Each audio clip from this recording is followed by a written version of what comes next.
Alrighty, good evening everybody. Welcome.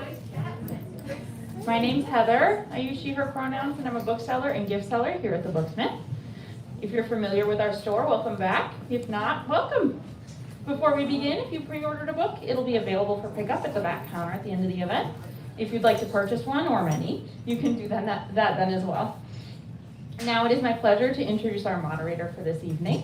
Karen McManus is a #1 New York Times, USA Today, and international best-selling author of young adult thrillers. Her work includes the One of Us is Lying series, which has been turned into a television show on Peacock and Netflix, as well as the standalone novels Two Can Keep a Secret, The Cousins, You'll Be the Death of Me, Nothing More to Tell, and the forthcoming One of Us is Back. Karen's work has been translated into 42 languages. Thank you so much, Karen, for bringing your expertise to tonight's event. Thanks for having me. We have Karen McManus. The star of tonight's event is Katie Cotugno. Katie is the New York Times bestselling author of messy, complicated feminist YA novels, including 99 Days, How to Love, Fireworks, Top 10, 9 Days and 9 Nights, You Say It First, and Liar's Beach, as well as an adult novel, Birds of California. She is also the co-author with Candace Bushnell of Rules for Being a Girl. Her books have been honored by the Junior Library Guild, the Bank Street Children's Book Committee, and the Kentucky Association of School Librarians, among others, and translated into more than 15 languages. Thank you, Katie, for being here. Thank you guys for having me. Can you guys hear us? Oh, you gotta turn them on. Oh, we have to turn them on? Okay. Yeah. We should do that. There you go. And of course, tonight we're here to celebrate the release of Katie's new book, Liar's Beach. A fresh new take on Agatha Christie's The Mysterious Affair at Styles. The story centers Michael Linden, an athlete and scholar who's fitting in just fine in his New England prep school, or so everyone thinks. When he's invited to his friend Jasper's beach house on Martha's Vineyard over the summer, he runs into his childhood friend Holiday Proctor, who knows the secrets he is trying to keep. After some summer fun, someone is found unconscious in Jasper's pool. Holiday's convinced there's a killer on the vineyard, and she's determined to solve the case herself. Advanced Praise has called this book pulse-pounding, a scorching glimpse of life and death among the moneyed classes, and the mystery read of the summer. Please join me in welcoming Karen McManus and Katie Cotugno. Hi guys, thank you so much for coming. I am just delighted to be here. So happy to be in conversation with Karen McManus, who is, I mean, the GOAT of YA mystery writing.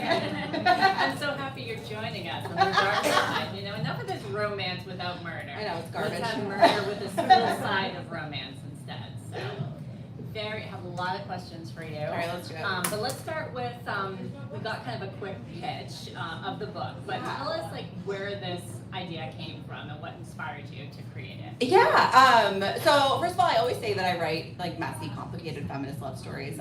So Liar's Beach is a little bit of a departure for me. It is a messy, complicated feminist murder. It's a loose, gender-flipped retelling of Agatha Christie's first published novel, The Mysterious Affair at Styles. So we have swapped out the iconic Belgian detective Hercule Poirot for a brash, brilliant teen girl named Holiday Proctor. The novel is narrated by Holiday's ex-best friend, Michael Linden, who is a lacrosse bro, a scholarship kid, kind of a himbo, and he is visiting his fancy best friends from boarding school at their summer house on the vineyard, when everybody's least favorite party guest winds up floating face down in the pool. Everybody's like, oh, it's probably an accident, it's fine. But Michael is not convinced. And so he enlists Holiday for a little bit of amateur detective work. They rekindle their best friendship and maybe more. And also, like, you know, their investigation has like sort of far-reaching consequences, like much more than they ever would have thought. This is my first mystery. It is my first YA since 2020. And it's also my first YA with this like amazing new publishing team at Delacorte. So I'm very excited to be sharing it with you guys. I guess in the spring of 2020, my last YA came out, which was You Say It First, which I pitched sort of as You've Got Mail for Donald Trump's America. And I knew that I was going to be working on an adult book. I knew I was going to be working on Birds of California, but I wasn't entirely sure what was next for me, like in the YA realm. Like it wasn't like that I felt like I had run out of road, but I did feel like I had sort of been dancing in the same space for a long time. Yeah. And I am, like, my mom is here tonight. I come from a family of PBS nerds, like, very much. Like, I grew up watching, like, I grew up watching Saved by the Bell and, like, Full House, but also, like, Masterpiece Mystery. So, like, those, yes, exactly. So those kinds of, like, Agatha Christie stories were very close to my heart. Your Miss Marple, your Hercule Poirot. And during the early days of the pandemic, I was like taking, like one does, I was like in a pandemic, was taking my dog for these like very long, very early morning walks, and was listening to a podcast called Phoebe Reads a Mystery. I don't know if you're familiar with it, but it is exactly what it says on the tin. Like, it is a British woman named Phoebe, and every day she would read a chapter of a mystery. And so one of the things she was reading was The Mysterious Affair of Styles. And I remember like being on like East 3rd Street in South Boston and like suddenly stopping in my tracks and being like, wouldn't it be fun if Hercule Poirot was like a teen girl who like loved Broadway and like wore clogs and was awkward and like and I was like, I don't know if that's a thing, but I'm like, I feel like it's rare that you like a book comes to you sort of in like a thunderclap that way. I call them bolts of lightning. Yes. But yes. Yes. And this like it's been very rare in my career, but like this was definitely one of those. Yeah, I've had 2 bolt of lightning. Okay, what were yours? One of us is lying. Okay, with sure. a bolt of lightning, and the Maybe cousin you've heard of it. Oh, okay, was yes. which is also a beachy, Yes. murdery kind of vibe, set in a Martha's Vineyard-esque, Yes. not the actual vineyard sure. itself like you did. So we'll talk about the setting later. Yes, for sure. Yeah. But so you've got, interestingly, Yes. your main character is the narrator. Yes. He's not the genius when No. it comes to solving it. He's the Hastings, Yes, right? exactly. He's the Hastings to Holiday's Poirot. Yes. So she came to you kind of first, Yes. it sounds like. So why did you decide to make him the narrator? Did you ever think it might be dual point of view, or did you really want that Hastings? Because Hastings also, we never really see inside Poirot's head, Exactly. right? So is that kind of it? Yeah, that was definitely part of it, and also part of it is just like I love writing a teenage boy point of view, like particularly if that teenage boy is like sort of a dirtbag, and Lyndon definitely is. Like there was like one of the trade reviews of this book was like. The novel sort of cycles through like Lyndon experiencing weird attraction after weird attraction, and I think it was sort of a dig, but I was like, yes, you get it, that's what I'm about. Mission accomplished. Yes. He was such a fun character to write. And now, was there something about the Mysterious Affair of Styles, sort of in general, that mystery that you're really inspired, or was it more just kind of like that initial partnership coming to fruition? I mean, I love like partners who are partners. Like Yeah. I come from a like Law and Order, SVU, like fandom background, but also like there is something about like a sort of a locked room mystery, right? Yeah. Where like it's like beautiful people in a beautiful house, like that sort of escapist, like it's a fantasy, but also you might lose your life at any moment. Right. There's something sort of sexy about that. There is. So speaking of, you're known for your romance, obviously, and this has some romance, but it is your Yeah. first mystery. So what was that like, that whole process of building the mystery? I will be honest and say that I think I was a little overconfident coming into it because I have always been a plot forward writer, Yeah. which is, and I did my MFA at Lesley University, and I think that like if you come from an MFA, they will tell you that that's like sort of a hacky way to do it, to like be plot forward. But I always am like situation first, plot first, and then like I don't know who a character is until I like make them do something. So you put them into Exactly, their plot. and then I can Yeah. go back and be like, oh, now I understand that you are this kind of person, Yeah. and I can fill in accordingly. So I think that writing a mystery, I was like, well, how hard can it be? It's very hard. What can it be? It's quite difficult, Karen. Turns out I it will is. tell you. Yeah, so it was very humbling to realize how difficult it is actually to like plant those red herrings and to like figure out where you're going and then double back and like veer off in a like it's hard. Yeah. A lot of little building blocks, It and they have to really go in is. the right place. And if they don't, you kind of have to unwind Yes. so much. And that's the revision is it's Revision just different. is painful. Then Yeah. and the copy edits, like it's all like the technicalities of it are very different than writing a romance. Yeah. And that was humbling. But fun. But so much fun. And also like it's also been really interesting now to like because I'm a person that reads a lot of mysteries, and now to I read them differently now. You're like Yeah. always sort of like turning them over and like Yeah. looking for the seams and looking for the loose thread. Like, okay, I see what you did there. Yes, exactly. I will note that for later. And also, I think that there's something admirable about, like, the mysteries that I really love now are the ones where, like, even if I can see it coming, Yeah, they're still enjoyable. right. Like, that's like that to me is next level. Yes, and I think like there's a difference too between a twist and a reveal, right? Yes. And not every mystery has to have a twist. A twist Yes. changes everything. Yeah. You know, you have to go back and be like, I thought I was reading book A, but it turns out I'm reading book B. Right. And now I gotta rethink everything.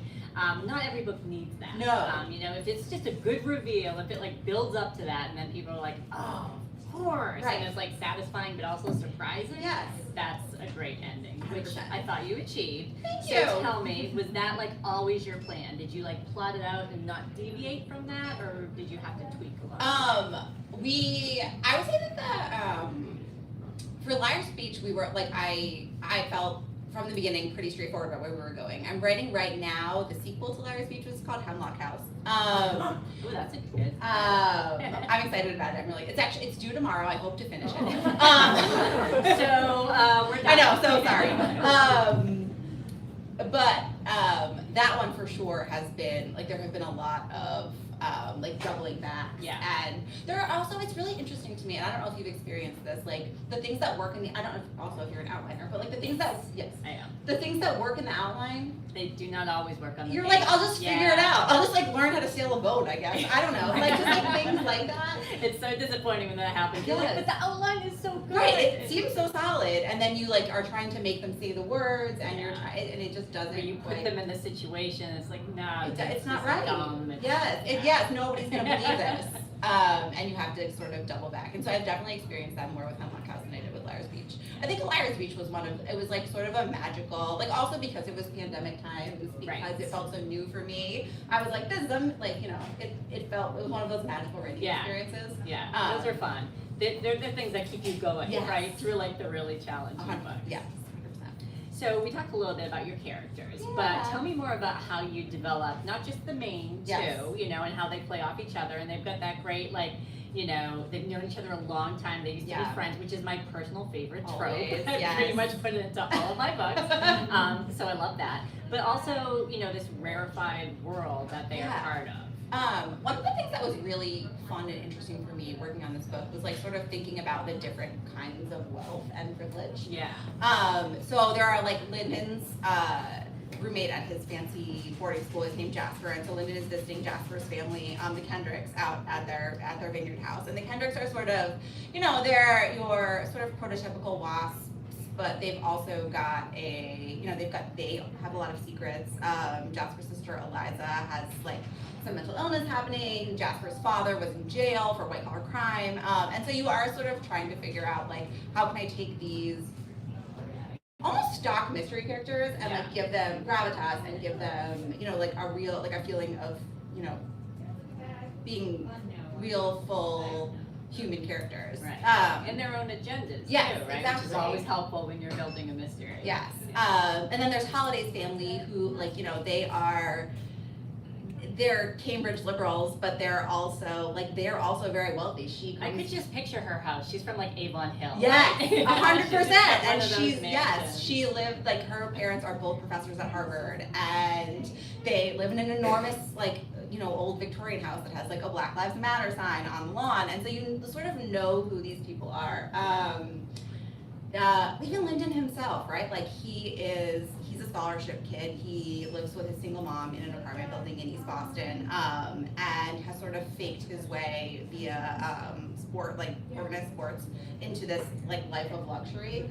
And so he always sort of feels like an imposter. But then there are certain like, he's handsome, he's white, he's a boy, like he's in prep school, like he has all of this privilege also, and so that's sort of something that he's reckoning with as well. Yeah, and he feels comfortable sometimes, Yes. right? Like sometimes he's a bit intimidated and overwhelmed, but other times he really kind of eases into it. I think and that becomes was part of the family and part of the group. Yes, one of the like really interesting dynamics to write was sort of like Lyndon and Holiday's relationship. In some ways they know each other so well, and in other ways, like, so Holiday's whole thing is like, whoever, like, Holiday is always Holiday, whoever she's with. Like, she will always say what's on her mind. Even if it is like not the popular thing, even if it's like not the cool thing. And Lyndon is such a chameleon, and like his currency in so many ways is like fitting in and like staying under the radar, that like he loves her, he's known her his whole life, but like she's so cringy to him in so many ways. He's kind of a jerk about Yes, it. yes, he's a dirtbag, yeah. So that was really fun to write. Was she easier to write than him? In some ways, yes. She was more, I would say, I mean, they were both fun to write in different ways. Holiday is, like, Lyndon's our narrator, right? He's our point of view character, and Holiday is, I would say, more exaggerated in some ways. You know, like Holiday's your Poirot. She's your memorable character. She's the one you're gonna walk away from. Get her confidence about everything she's doing. She doesn't really question herself. Right, but you're seeing the whole thing through Lyndon's eyes. Right. Maybe there's more going on than the surface. So let's talk about the setting. You know, I love a good Massachusetts island. Yes. The Cousins was set in kind of a fictional companion island to Right. Massachusetts and Nantucket. Partly because there was this very prominent family and they didn't fit within either of those island lores. But first of all, why pick Martha's Vineyard? Right. And also, did you do some great research and get to actually go there? Yes. So I have spent some time and write it off on your taxes. Exactly. We went in the off season actually, which like makes I like it then. It's like very cozy. Yeah. It's very, you feel like you're getting sort of almost like not a more like authentic experience, but much more laid back. Yes. Yeah. Yeah, it's fun. It's warm. It's just like it's a different vibe. I mean, so I am originally a New Yorker, but I've lived in Boston for 21 years now, and just like Martha's Vineyard is such an iconic Massachusetts, like it's just like so built into the fabric of the culture here, and I think that I've always kind of had it in my back pocket as like at some point I'm gonna figure out a way, and then once we settled on like this sort of luxurious setting, like Martha's Vineyard just sort of felt like a natural place to land. Yeah. Well, the vibes were great. The Thank vibes you. were spot on. So I it was so much listened fun to, reading. I don't know if you are like a soundtrack, like a playlist Yes. kind of author. The soundtrack to The Talented Mr. Ripley. When I was like, what is rich and creepy? And the answer is the soundtrack to The Talented Mr. Ripley. It's so good and weird. Yes, I could see that. That's actually a really good companion piece as well. You know, you get the outsider trying to fit in with this, For very sure. privileged, secretive crowd. Yeah, I love that movie. And so, sorry, No, lost take my your thought time. here. I wanted to ask you another question about the setting, and now I'm blanking on what I wanted to ask you about. But what I really like about islands, I think, is that you can't get off them easily. Yes. So was that also part of your thought process? Is that I'm going to put these people in a very uncomfortable situation, and then I'm going to make it extra hard for them to get. Yes, out, 100%. You can't just drive away. No. You have to gotta take for the ferry. Right. You have to get a ticket. You Yes. have to- I think we talked a little earlier about the locked room sort of aspect of the Mysterious Affair Styles, and It's a very big locked Yes. room. Exactly, like there's nowhere to go, and especially like at the end of the book, like I was like, this book needs a hurricane, like, and so there is sort of, She's bringing the storm. yes, I was like, this book needs some narratively appropriate weather, and so that was really fun to like sort of, and like Linton is like very nervous, she's like, there's a hurricane coming, like why are we like all just like hanging out and drinking beers, and they're like, it's just like what we do, it's fine, like we're gonna have a cheese board, We're very used to it's gonna be that. great, yeah, that was But really fun. extreme weather really does, it kicks up a notch on an island, especially one that's experiencing a lot of erosion. Yes. You've got these beach houses and they can be fragile. Yes. So it adds really a lot to the just atmosphere. Yeah, it's a little bonus terror. Yeah. A little bonus climate change. So are we, I know you probably can't say too much about the next book yet, but are we staying on an island? Are we going back to Boston? We are not staying on the island. So Hemlock House picks up almost 2 years after the events of Liar's Beach. And Lyndon and Holiday are both at college. Lyndon's at Harvard. And Holiday is at my alma mater, Emerson College. She's getting her BFA in musical theater. And, sort of hijinks and shenanigans ensue. But it's been really fun to sort of think about like what has changed for them in the in those intervening 18 months and what is still exactly the same. So we'll be more Boston. We will be more, surrounding yes, areas. it's more like dark academia, like, Also good vibes. yes, so fun. I have a dark academia jazz playlist that I'm listening to a lot. Do you do Pinterest boards? I do. Well, it was, yes, especially like, so we've just been like, I'm waiting on the final cover right now, and they were like, what is your vision? And I was like, let me tell you. Here's the link. Yes, 100%. I was like, yes. I do love when they ask. Yes. We Here- so yeah. often do have like just, Yes. just mood, if nothing else. The you know, falling leaves, the imagery. marble floors. Yes. I was like, yes. Let's work with. I was like, I don't know if you know Harvard University, but it is. Yes. Right. So this is this your 10th? Well, so it depends how you're counting. It's my 8th YA. I published 4 like sexy romances under a pen named Ruby McNally. Okay. And then and Birds of California. So altogether, this is Lucky 13. 13. Wow, Yes. Lucky 13, I congratulations. know. So it's been, it's been really exciting. I feel really lucky to, like, I sold How to Love, which was my debut YA 11 years ago. And so I feel Wow. really lucky to just still be doing it. Yeah. Like it's not for the faint of heart, this industry. Certainly not. And it's hard to produce a book a year or Yeah. more, which is what you have done. Yeah. And always come up with something fresh. And you have at this point cross genres, right? You're crossing age categories. But what would you say is like always in a KA Kotugno book? Oh, well, someone's always catching feelings. There's always an awkward almost kiss. But it is always it's complicated relationships. It's Yeah. people making bad decisions. And I mean, I write kissing books for smart people fundamentally. That's what I said that I And do. now you've added like a little dash of Right, and pride also sometimes murder. to them, which is fun. And so what's your writing process like? Because you do write, or at Yeah. least you release books on a fairly regular schedule. Yeah. Are you always writing? Are you writing in verse? I always say I'm not a show pony, but I'm a workhorse. Yeah, I'm I like slow. that. I'm a slow writer, which means that for me to hit my word count, hit my deadlines, I have to write every day. And I'm not generally writing a lot every day. 1,000 words a day is a huge day for me. Yeah. Well, you do that. It takes what, maybe 2.5 months? Yeah, to do a to get draft? an ugly draft. Yeah. Yeah. And so generally what I do is I do what I call a zero draft, which is so I outline. I do that Do too. you? And it's Yes. just me telling Like myself. that. Yes, it's just me telling myself the story.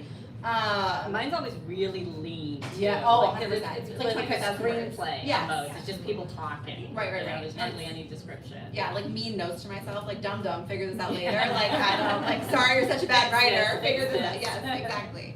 And then I will go back and also sort of like I said, I don't know who my characters are Yeah. generally until I put them in space and watch them walk around and talk to each other. And then by the end of that zero draft, I'm like, oh, you're that kind of person. Yeah. And then I can go back and I know that you're that kind of person, so now I know what you'll do in situation X, Y, and Z a little bit better. And I fill out and I fill out and I fill out. I'm very much my drafts grow, they don't shrink. I know a lot of Me writers. too. Yeah. And people are always asking oh, do you have a deleted scene? No. Or no, are you kidding? Definitely me? not. Every single scene is here. I need it. I had to add them. Yes, exactly. I do not take away. Yes. And if I do, it's very bad. Yeah. Nobody will ever see it. Exactly, yeah. Yeah, for me to cut it, it's oh, I really didn't want you to look at it. Yeah. No one's seeing that. So same. Yes.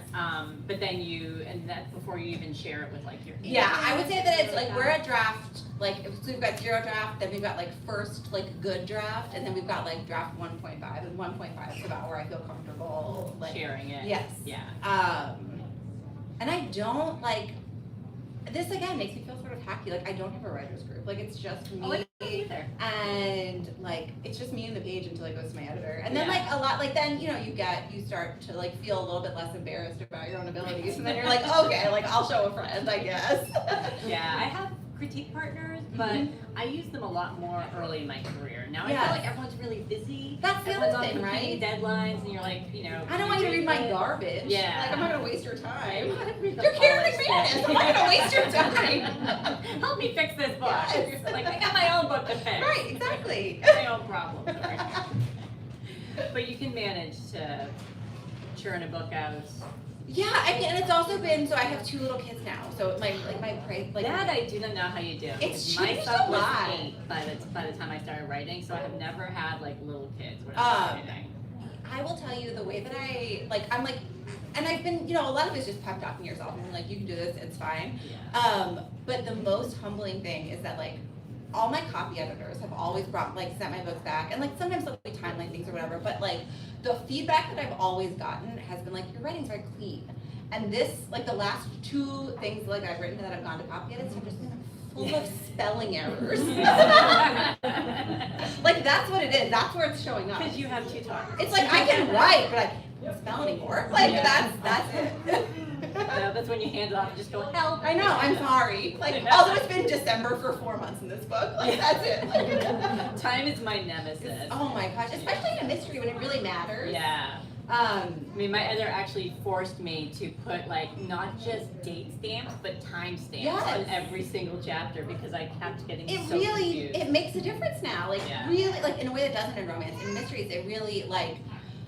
Especially so in Hemlock House again, like I'm working with like an academic calendar. Like I'm working with the Harvard Yale Gate, which like has to be the Sunday weekend. Right, exactly. Like just how all that like when are finals, when is parents weekend, like that actually does make a difference like in the veracity of the world that you're building. People will email you. You cannot just handle it. Oh my gosh, in Birds of California, like again, our romance, like not a big deal. I got a very long, like 2 long Instagram comments from like someone that I did not know about how Teslas actually work. Like one of the characters drove a Tesla, and they were like, "Good job with the romance, but you got the Tesla like totally wrong."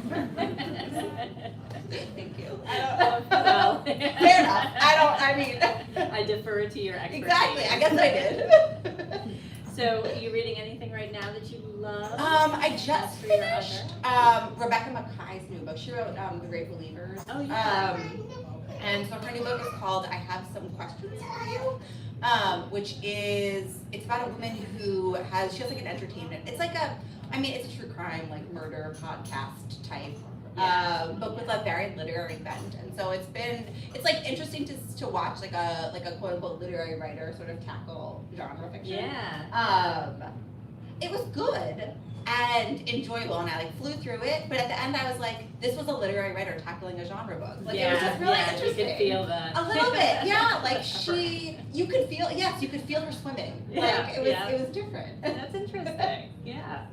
And so what's next for you? You've got the sequel due tonight. Yes, I'm gonna go home and go to work. But then I have my next adult book is out in December. It's called Meet the Benedettos. It is it's my year of retellings. It is a loose retelling of Pride and Prejudice, based on like a Kardashian-esque family living. They're like a washed-up reality show family living in a like falling down development in Calabasas that at one point was very glamorous, and now like there's like fungus in the pool and like all kinds of horror shows happening to them. A Hollywood, like a sort of a Chris Evans type Hollywood star and his like snotty Shakespearean actor friend move in to the development, and it kind of goes from there. Oh, that sounds like a lot of fun. It was like talk about fun to write. It's been really great. And when can we expect that? That's just I don't have an exact date. It's a December release. So. End of this year. Yeah, so TBD. Awesome. Yeah. Great. Well, I think, unless there's anything I haven't asked you that you would like to talk about. You are a delight, and you are very good at it. It's almost like you've done it many times. Just once or twice. So, any questions from the audience? Guys, it's hard. Okay, thank you, Elmore. Somebody has to do it. So you mentioned fandom, and Yes. you mentioned the retelling. Yes. So how is writing a retelling for a published book the same and different than writing a fanfic for a That's a great question, and a question that I wish people would ask me more. So how does writing a retelling for a book that is now public domain differ from like writing fan fiction for a show? I mean, like part of it is money. Money and deadlines. Right, exactly. But like a lot of the like muscles that you're flexing are very similar, right? Like you're trying to you're trying to sort of mimic the tone and be respectful to the characters in the same way possible. In sort of the same way. But I would say, so for the Benedettos, you're taking those characters and making them your own in a way that I would say in fan fiction you're trying to like mimic as closely as possible. But for something that is an original retelling, you're like starting here and going here, as opposed to starting here and going here, if that makes sense.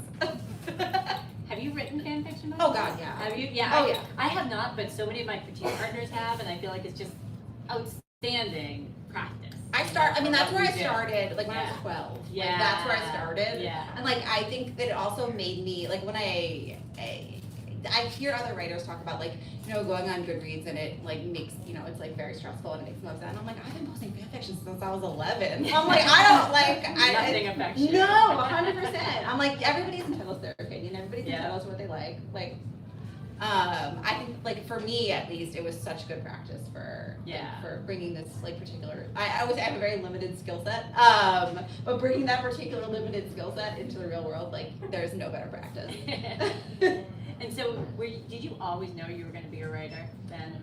You've been doing this since like 11. I would say like I visited my dad at his office when I was like 6 or 7, and I like wrote a story on his computer, and I was like, this is it for me. I was very lucky to like come from a family that was like, if you want to go to college for creative writing, like I guess you can do that. Like not everybody has the privilege of I did not. Yes, exactly. Like, they were never but- like, that's the thing about them. Like God love them. They were never like, go be an accountant and like do that on the side. They were like, if you think you can do it, we believe that you can do it. That's great. Yeah, I was about 8 when I wrote my first story. So start young. Yes. Anyone else? Yeah. Hi.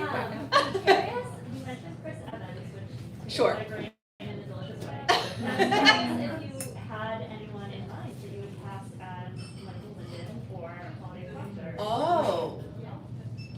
My perfect holiday is Beanie Feldstein. Oh, yeah. Yeah, I can see it. Yeah. I don't have a perfect Michael Linden. Because I feel like Linden's whole gimmick, right, is that like he's the everyman. Yeah. Like you can sort of slot everyone in there, or anyone in there, but Holiday has all, like since I saw Booksmart, I was like, oh, you're Holiday Proctor, Yeah. like 100%. I'm so sad that it didn't work out for her in Funny Girl. But now she's available. That's true, she's available. I should call her. Should I call her? You should, yeah. Okay, I'm gonna call her. Yeah, I think you're. I have a question, and I'm really looking forward to reading this book. Do you feel like that this character Lyndon, having met, like my nephew, got a scholarship to a school like playing ice hockey, and like I don't think that he was a toxic masculinity, whether your words or not. There's a shift that can happen 100%. with, and so you see shifts in friendship. Is there redemption for him? Because what I'm wondering is for her to kind of reconnect with him. Yes.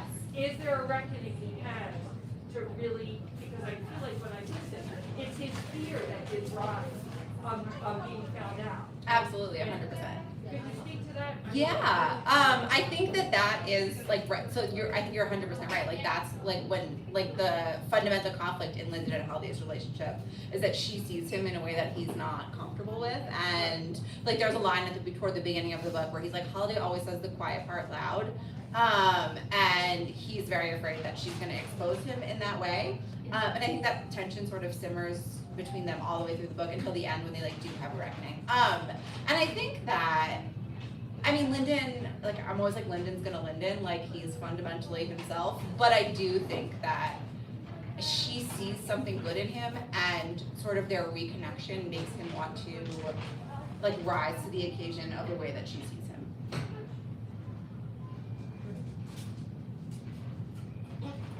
Hi. Now that you have more experience with writing mystery, do you prefer mystery or writing romance still? And also, would you ever extend to other genres as well? Yeah, I would love to expand to other genres, first of all. Like, I think that that's, like, both creatively, like, I think that's a smart creative thing to do. And I think it's just good business sense. Like, why would you not diversify as much as you possibly could? I have a picture book in my head. I have a rescue pit bull.